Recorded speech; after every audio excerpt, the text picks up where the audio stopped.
No judgment, just observations. A few days ago, I posted something on LinkedIn after returning from the 25-year reunion of my MBA batch at Pondicherry University. Just a reunion post, really. Couple of photographs, old friends, some who had traveled from across India and abroad, some who couldn't make it, and a reflection on what those 2 years had meant to us. Around 40 people liked the post. Some were batchmates, others were faculty members, juniors, and people from my wider LinkedIn network. No one commented. And I found myself wondering about that. Not in a disappointed way, at least I don't think so, but curious. Why did some people click like while nobody felt the need to add a few words? Among my batchmates, did the ones who liked it still identify strongly with that chapter of their lives, while others had moved on? Did those who missed the reunion feel more inclined to acknowledge it because they had missed it, or less, because the photographs reminded them of something they weren't part of? Were some simply busy? Did some not particularly relate to what I had written? Or perhaps they saw it, smiled, remembered something, and moved on? I don't know. And that turned out to be the more interesting question. Not why nobody commented, but why did I notice at all? The strange psychology of a reaction. We post because we want to share something. Then, almost inevitably, we watch what happens to it, who liked it, who commented, who shared it, who didn't. We tell ourselves it doesn't matter. Sometimes it does, and not necessarily because we crave popularity. What we're often after is something smaller and quieter: validation. When someone clicks like, there is a faint, almost imperceptible feeling of affirmation. Yes, they saw it. Perhaps they felt something similar. Perhaps what I wrote resonated. A like is a tiny act. It takes a second. But psychologically, it can carry a little more weight than that. It tells us that someone noticed. A comment is different. A comment requires something more. You have to stop, think, choose words and put them publicly in your own name. Perhaps that's why the absence of comments caught my attention more than the presence of likes. The likes said, "I saw this." The silence in the comments left open the question, "What did you think?" Silence is a poor measurement. The trouble is that we assign meaning to silence anyway. They don't care. They disagree. They've moved on. They didn't find it meaningful. But silence might mean none of those things. Someone was traveling. Someone was in a meeting. Someone was scrolling at breakfast. Someone thought nice and kept going. Someone may have felt something, but didn't know what to write. Someone may have intended to comment and forgotten. Someone may simply not be a commenter. It might simply mean nothing. Our minds are uncomfortable with that possibility. We prefer an explanation, so we invent one. We take a very small piece of observable behavior and construct a much larger story around it. Perhaps that's one of the fundamental difficulties of understanding human behavior. We are constantly trying to infer invisible emotions from visible actions. 25 years changes what belonging means. When we left Pondicherry University, we were beginning our adult lives, full of aspiration and uncertainty. Since then, we've built companies, moved countries, changed professions, raised families, experienced quiet successes and setbacks that many others know nothing about. Some of us have stayed closely connected, others have gradually drifted away, and somewhere along the way, our identities shifted too. For some of us, Pondicherry, 1999 to 2001, may still be a load-bearing part of who we are. For others, it may simply be a closed chapter. Neither is wrong. People aren't obliged to maintain the same relationship with their own past. Nostalgia isn't always comfortable either. The same photograph can make one person think, "Those were the best years of my life." Another may think, "I wish I had been there." Someone else may think, "I don't have the emotional space to go back there."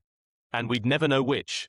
There is also the possibility that people simply experience their past differently.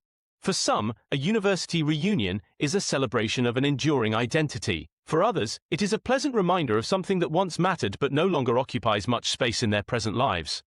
The platform matters too. There is another dimension to consider: LinkedIn itself. It is not a private alumni group. It is a professional space, watched by colleagues, clients, employers, employees, recruiters, and business contacts. Someone can love their old friends and still not want to comment publicly on a nostalgic reunion post. They may prefer a WhatsApp message, a private call, or simply keeping the memory to themselves. The absence of a public comment, therefore, tells us very little about the strength of a private relationship. This is something we sometimes forget in an age where so much of our social behavior has become visible. We see the like, we see the comment, we see the share. We don't see the person who read the post twice, smiled, remembered an old friend, and then closed the app. And then I caught myself. Somewhere in all this wondering about my batchmates, I turned the question on myself. Was I looking for engagement, or was I looking for approval? They're not quite the same. Engagement is a number. Approval is an emotion.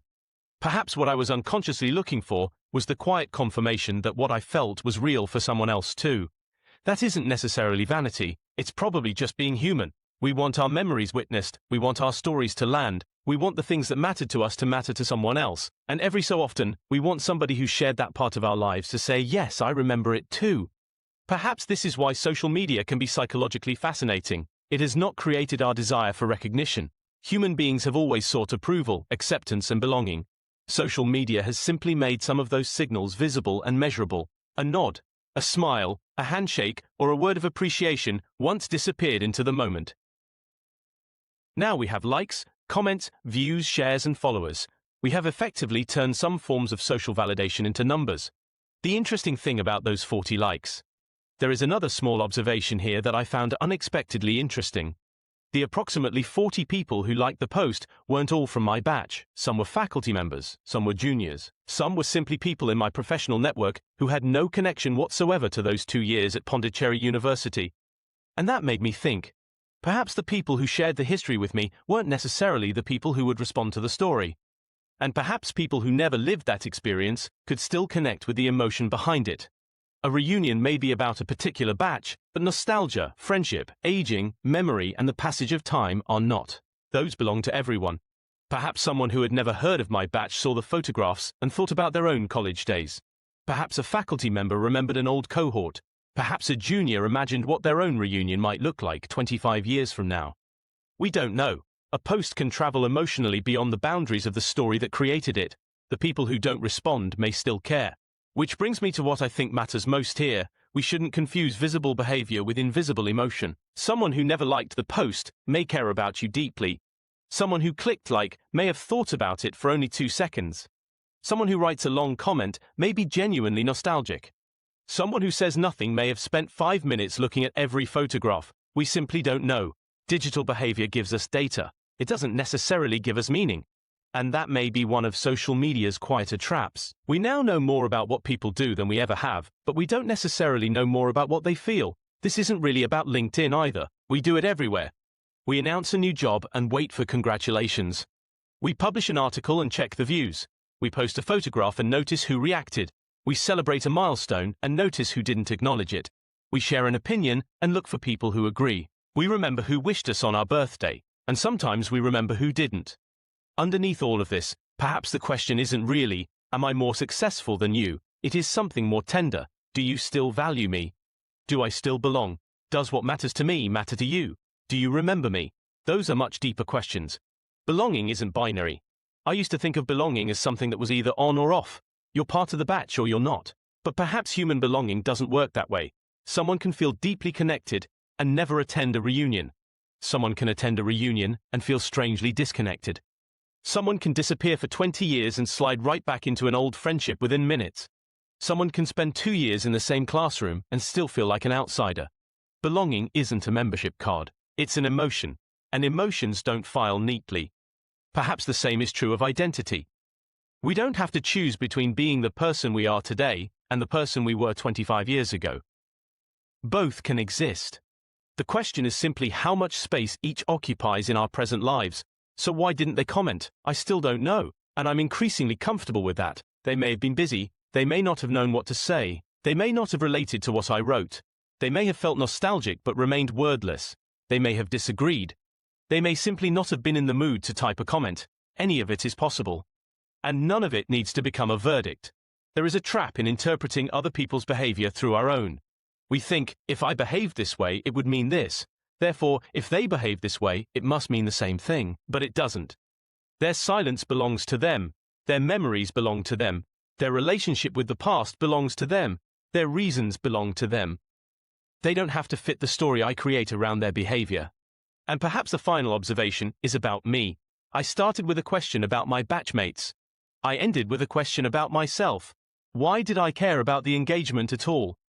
Probably because, like most people, I still feel connected to those 2 years and to the people who shared them. And perhaps there is nothing wrong with wanting that connection acknowledged. The useful part isn't suppressing that little pull towards approval. It is noticing it, being honest about it, smiling at it, and then letting it go. Because not every silence needs an explanation, not every like means something profound, not every absence is rejection, and sometimes a like is simply a like. People are living their own lives, carrying their own memories, dealing with their own joys and disappointments, just as we are living ours. Maybe that's the lesson I take from a simple LinkedIn post after a 25-year reunion. We observe, we interpret, we seek validation, we construct stories, and sometimes if we pause long enough, we catch ourselves doing it. Perhaps that is where understanding begins. No judgment, just observations.